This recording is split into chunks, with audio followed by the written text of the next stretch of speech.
recevoir un cadeau, une attention, un compliment et répondre presque automatiquement non, fallait pas.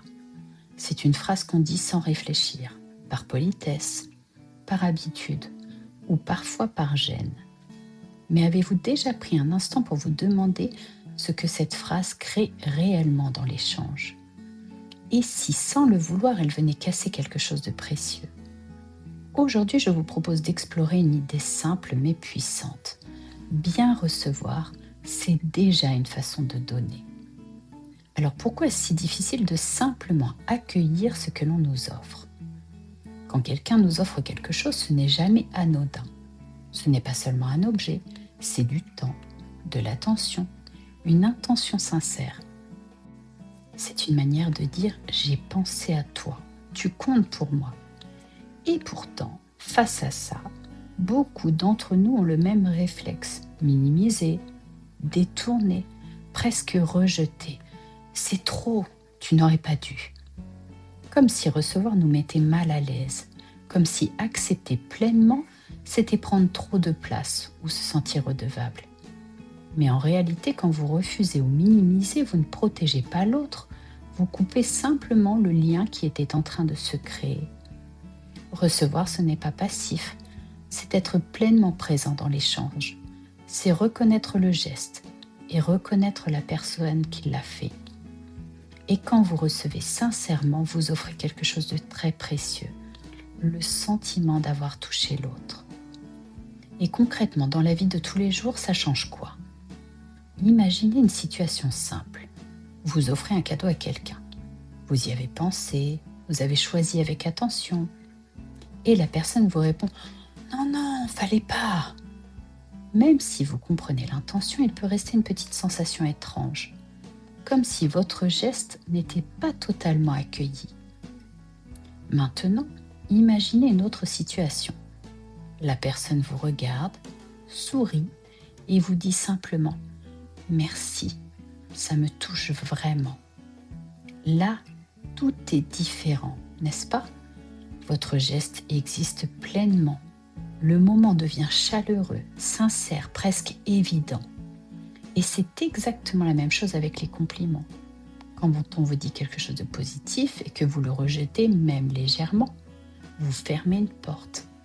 Alors qu'en accueillant simplement, vous laissez circuler quelque chose de beau entre vous. Alors, comment changer ce réflexe bien souvent automatique? Voici 4 conseils pratiques. Tout d'abord, remplacez le rejet par un remerciement simple. Merci beaucoup, ça me fait vraiment plaisir. Pas besoin d'en faire trop, la simplicité suffit. Ensuite, prenez une seconde pour accueillir. Laissez-vous ressentir, même si c'est un peu inconfortable au début. Vous verrez, vous y prendrez goût. Troisièmement, évitez de minimiser ou de vous justifier. Vous n'avez rien à prouver pour mériter ce qu'on vous donne. Acceptez tout simplement.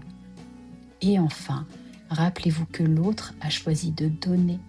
En acceptant pleinement, vous respectez ce choix et vous honorez son geste. Et pour ancrer tout cela, je vous propose un petit exercice très simple. Aujourd'hui, soyez attentif à un moment précis dans votre journée. La prochaine fois que quelqu'un vous offre quelque chose, un objet, un compliment, une attention, faites une pause, respirez doucement, regardez la personne et dites-lui simplement merci, sans ajouter autre chose, sans minimiser, sans rejeter. Puis observez ce que vous ressentez.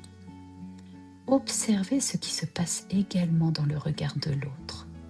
Vous pourriez être surpris par la simplicité et la puissance de cet échange. Parce qu'au fond, il ne s'agit pas seulement de mots, mais de liens. Recevoir, ce n'est pas être en dette, ce n'est pas être faible, c'est accepter d'entrer dans un échange humain, sincère et vivant. C'est dire à l'autre « je vois ton geste et il compte pour moi ». Alors peut-être qu'à partir d'aujourd'hui, au lieu de dire « il ne fallait pas », vous pourrez simplement dire « merci ». vraiment, parce qu'au fond, bien recevoir, c'est déjà donner. Merci du fond du cœur pour avoir écouté cet épisode. Pensez à le partager à des personnes qui pourraient être intéressées, à ajouter un commentaire pour m'encourager et un pouce bleu pour me donner plus de visibilité. À très bientôt pour un nouvel épisode. D'ici là, pas à pas, laissez-vous inspirer par le changement.